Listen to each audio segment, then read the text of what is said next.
जय हिंद दोस्तों। आज आपके सामने शिक्षा मनोविज्ञान से इम्पोर्टेंट क्वेश्चन लाए हैं। उम्मीद है आपके लिए यह बहुत ही कारगर होगा। एक एक नंबर आपको अपने झोली में लाना है, क्योंकि एक एक क्वेश्चन जो होता है अगर सॉल्व करते हैं तो एक नंबर ही बहुत इम्पोर्टेंट हो जाता है और आपको अच्छे नंबरों से पास होना है। तो यह रहा स्क्रीन पर आपका पहला क्वेश्चन। कह रहा क्वेश्चन संकेत अधिगम के अंतर्गत सीखा जाता है, यानी संकेत अधिगम से हम क्या सीखते हैं। जानते हैं संकेत पहले हम लोग जानते हैं क्या होता है। जैसे ट्रेन चल रहा है, जैसे ही बॉल जो होता है लाल बढ़ जाता है तो गाड़ी क्या हो जाती है, वहीं पर रुक जाती है, यानी वो संकेत हो गया जो परंपरा से चला हुआ रहा है कि लाल अगर बढ़ेगा तो क्या करना है, ट्रेन को रुक जाना है, हरा बढ़ेगा तो चल देना है, अब पीला बढ़ेगा तो धीरे धीरे चलना है। यानी यह क्या हो गया, परंपरा पहले से ही आ रहा है, यानी क्या हो जाएगा, पारंपरिक अनुकूलन होगा। मनोविज्ञान से संकेत से कोई लेना देना नहीं है, वातावरण से भी कुछ लेना देना नहीं है, यानी मनोदैहिक से भी क्या है, कुछ लेना देना नहीं है। तो यहाँ राइट ऑप्शन क्या हो जाएगा, पारंपरिक अनुकूलन। यानी यह क्या हो जाएगा, पारंपरिक अनुकूलन। यानी हम लोग जान रहे हैं कि यह पहले से ही परंपरा बना हुआ है कि लाल से रुक जाना है, हरा से चलते रहना है, और क्या होना, पीला बढ़ेगा तो उसको क्या कर देना है, वहाँ पर हम लोग को वहाँ पर धीरे धीरे चलना है। तो राइट ऑप्शन क्या हो जाएगा, राइट ऑप्शन ए नंबर हो जाएगा, पारंपरिक अनुकूलन। संभवतः लग रहा है कि सबको समझ में आ गया होगा। तब हम लोग अब आगे चलते हैं। यह रहा स्क्रीन पे सेकेंड नंबर क्वेश्चन। कह रहा है थकान का कारण नहीं है। यहाँ समझना है कि थकान का कारण नहीं है नहीं पूछ रहा है, नहीं है। तो इसके लिए क्या होगा, पहला ऑप्शन है निरंतर कार्य करते रहना, यानी निरंतर कार्य करते रहने से थकान होता है, नहीं, यह ऑप्शन नहीं होगा।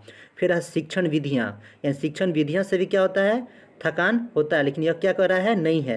यहाँ थर्ड ऑप्शन कह रहा है विश्राम, यानी विश्राम करने से कहीं थकान होता है क्या, नहीं होता है। तो इसका राइट ऑप्शन क्या हो जाएगा, विश्राम हो जाएगा। फिर देखते हैं आत्मविश्वास से भी क्या थकान का कारण नहीं है, यानी वो भी ऑप्शन नहीं होगा। तो राइट ऑप्शन क्या हो जाएगा, सी नंबर हो जाएगा, विश्राम। यह रहा आपका थर्ड नंबर क्वेश्चन।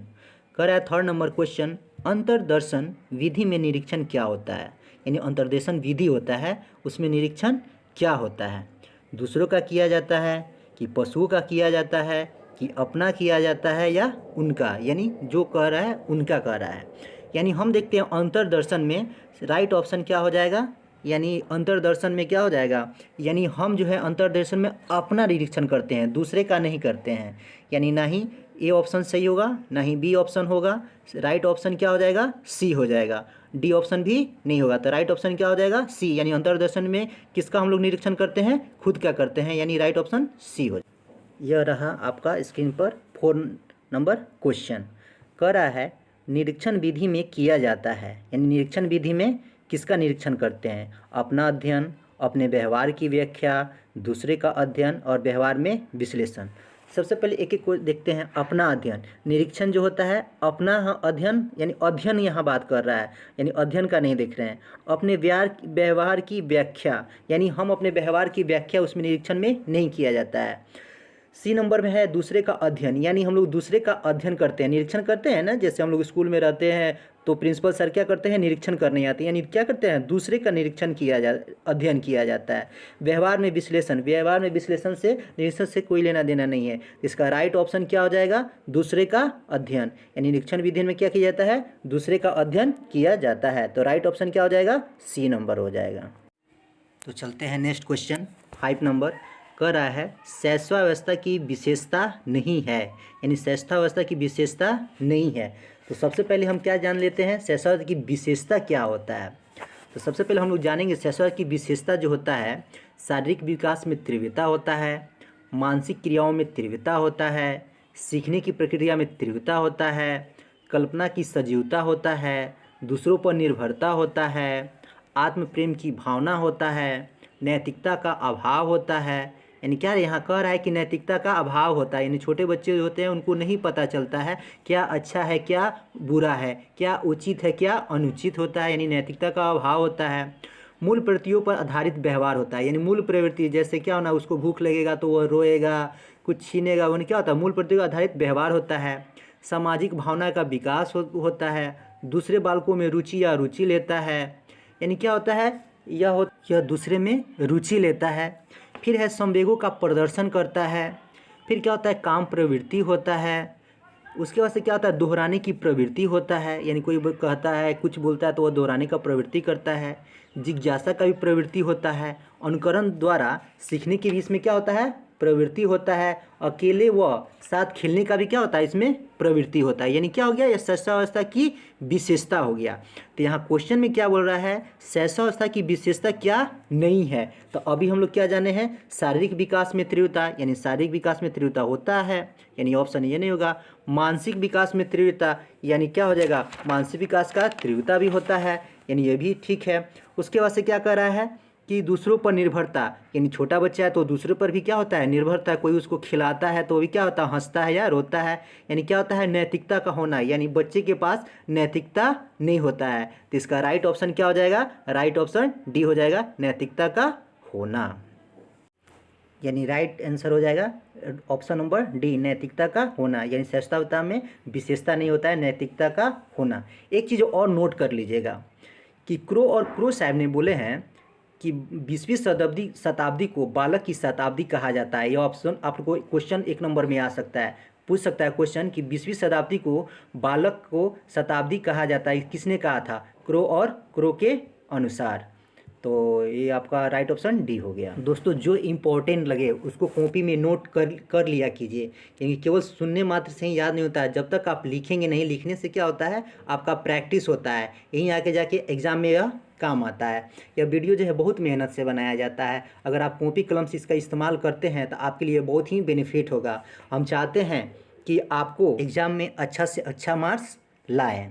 अगर ये आपको वीडियो अच्छा भी लगता है तो अपने दोस्तों तक पहुंचाएं, ताकि आपके माध्यम से ही उनका कल्याण हो सके। तो चलते हैं अब नेक्स्ट क्वेश्चन की तरफ। तो 6 नंबर क्वेश्चन है, शारीरिक विकास का क्षेत्र है, यानी शारीरिक विकास के क्षेत्र में क्या क्या आता है। स्नायुमंडल, यानी हम जानते हैं कि शारीरिक विकास में स्नायुमंडल का भी विकास होता है। मांसपेशियों का वृद्धि, यानी मांसपेशियों का भी क्या होता है, वृद्धि होता है। एंडोक्राइन ग्लैंड्स, अभी जानते हैं कि एंडोक्राइन ग्लैंड्स होता क्या है। एंडोक्राइन ग्लैंड्स जो होता है, अंतःस्राविक ग्रंथियाँ होती है। अंतःस्राविक क्या होती है, ग्रंथियाँ होती है, जो हार्मोन नामक एक रासायनिक पदार्थ को स्रावित करती है। यानी क्या होता है, शारीरिक विकास में एंडोक्राइन ग्लैंड्स भी होता है। यानी ए ऑप्शन भी सही है, बी ऑप्शन भी सही है, एंडोक्राइन ग्लैंड्स ये भी सही है। यानी ऑप्शन क्या हो जाएगा, डी नंबर हो जाएगा, उपयुक्त सभी। यानी शारीरिक विकास के क्षेत्र में क्या होता है, स्नायुमंडल का भी विकास होता है, मांसपेशियों की वृद्धि होती है, एंडोक्राइन ग्लैंड्स का भी क्या होता है, विकास होता है, और उपयुक्त सभी। यानी राइट ऑप्शन क्या हो जाएगा, डी हो जाएगा। सॉरी दोस्तों, यहाँ पर आवाज़ कुछ वाइब्रेशन हो गया है। यानी राइट ऑप्शन क्या हो जाएगा, डी हो जाएगा, उपयुक्त सभी। यह रहा स्क्रीन पे आपका 7वां नंबर क्वेश्चन। 7वां नंबर क्वेश्चन कह रहा है, संवेदना ज्ञान की पहली सीढ़ी है। यानी संवेदना जो है ज्ञान की पहली सीढ़ी है। यह क्या है, यानी मानसिक विकास है कि शारीरिक विकास है कि ध्यान का विकास है या भाषा विकास है। सबसे पहले जानते हैं कि संवेदना है क्या। संवेदना यानी सहानुभूति, यानी हम हमारे दिमाग में अगर आएगा कि हमें किसी का हेल्प करना है, किसी की मदद करना है, यानी वो कहाँ से आ रहा है, मानसिक विकास से, यानी सोच पे डिपेंड कर रहा है। अगर हम सोचेंगे तभी क्या आ रहा है, तभी हम किसी का हेल्प कर सकते हैं। शारीरिक विकास से, किसी के पास बहुत बॉडी बिल्डर है लेकिन वह चाह रहा है कि मदद नहीं करना, सहानुभूति नहीं दिखाने के लिए, तो शारीरिक विकास तो होगा नहीं। ध्यान का विकास, ध्यान से वह देख रहा है लेकिन उसके दिमाग में कुछ आ ही नहीं रहा है, तो ये भी नहीं होगा। भाषा का विकास, यानी भाषा के विकास से भी क्या, यह नहीं हो सकता है। तो इसका राइट ऑप्शन क्या हो जाएगा, मानसिक विकास। यानी राइट ऑप्शन हो जाएगा ए नंबर, मानसिक विकास। दोस्तों अगर वीडियो अच्छा लग रहा है तो अपने दोस्तों को शेयर करते चलिए, ताकि उनका भी कल्याण हो सके। तो आते हैं हम लोग नेक्स्ट क्वेश्चन पे। तो नेक्स्ट क्वेश्चन है 8 नंबर, करा है दूसरे वर्ष के अंत तक शिशु का शब्द भंडार हो जाता है। यानी दूसरे वर्ष के अंत तक, यानी जानते हैं, यानी शैशव काल जो होता है 0 से लेकर कितना होता है, 2 वर्ष तक। तो ये कह रहा है दूसरे वर्ष के अंत तक शिशु का शब्द भंडार कितना हो जाता है। यानी 50 शब्द तो होता नहीं है, 60 शब्द तो होता नहीं है, 10 शब्द तो होता नहीं है। यानी बच्चा जो होता है, यानी शैशवावस्था को अब क्या कर रहा है, वो पार कर रहा है। यानी वो बच्चा जो है अब क्या, अब जा रहा है, वह शैशवावस्था को अब लास्ट क्षण पे है। तो उसका शब्द जो होगा कितना वर्ड तक हो जाता है, 100 शब्द तक हो जाता है। इसका राइट ऑप्शन क्या हो जाएगा, डी नंबर हो जाएगा, यानी 100 शब्द। अब हम लोग आते हैं नेक्स्ट क्वेश्चन 9 नंबर। 9 नंबर कह रहा है तर्क, जिज्ञासा तथा निरीक्षण शक्ति का विकास होता है। यानी तर्क करता है बच्चा, जिज्ञासा होता है तथा निरीक्षण शक्ति का विकास होता है किस वर्ष में? 7 वर्ष की आयु में, 11 वर्ष की आयु में, 9 वर्ष की आयु में और 6 वर्ष की आयु में। तो सबसे पहले क्या रहा है? तर्क कर रहा है। तर्क और जिज्ञासा, यानी बच्चा जो होता है पहले तो 4 अवस्था होता है, शैशवावस्था होता है, फिर से क्या हो जाता है? बाल्यावस्था हो जाता है, फिर उसके बाद से क्या हो जाता है? किशोरावस्था हो जाता है, फिर युवावस्था, प्रौढ़ावस्था, ये सब होता है। तो यहाँ बच्चा तर्क करता है। तो सबसे पहले 7 वर्ष की आयु, वो तो उस समय बाल्यावस्था रहता है। तो बाल्यावस्था में बच्चा जो होता है वह मूर्त चिंतन करता है, यानी जो बच्चा वह देखता है उसी पर वह क्या करता है? वह पूछता है कि यह कैसे है, क्यों है। यानी वो उसमें तर्क नहीं, वो केवल देखता है कि हाँ यह जैसे मूर्ति है तो ये किस भगवान का है, यानी वह उसको समझ रहा है। यानी उसमें क्या करता है? उसको जिज्ञासा हो रहा है, लेकिन उतना वह तर्क नहीं कर पाता है। 11 वर्ष की आयु में क्या हो रहा है? अभी भी वह बाल्यावस्था में, यानी क्या हो रहा है? किशोरावस्था की वह यानी अब वह जाने वाला है। 9 वर्ष भी क्या होता है? बाल्यावस्था होता है। 6 वर्ष भी क्या होता है? वह बाल्यावस्था। 11 वर्ष जो क्या होता है? कहा गया है कि 11 वर्ष जो होता है किशोरावस्था में आ जाता है। 11 वर्ष क्या होता है? किशोरावस्था में आ जाता है, ठीक ना। यानी क्या होता है? किशोरावस्था में आ जाता है। किसी ने 11 वर्ष का है, किसी ने 12 वर्ष का है।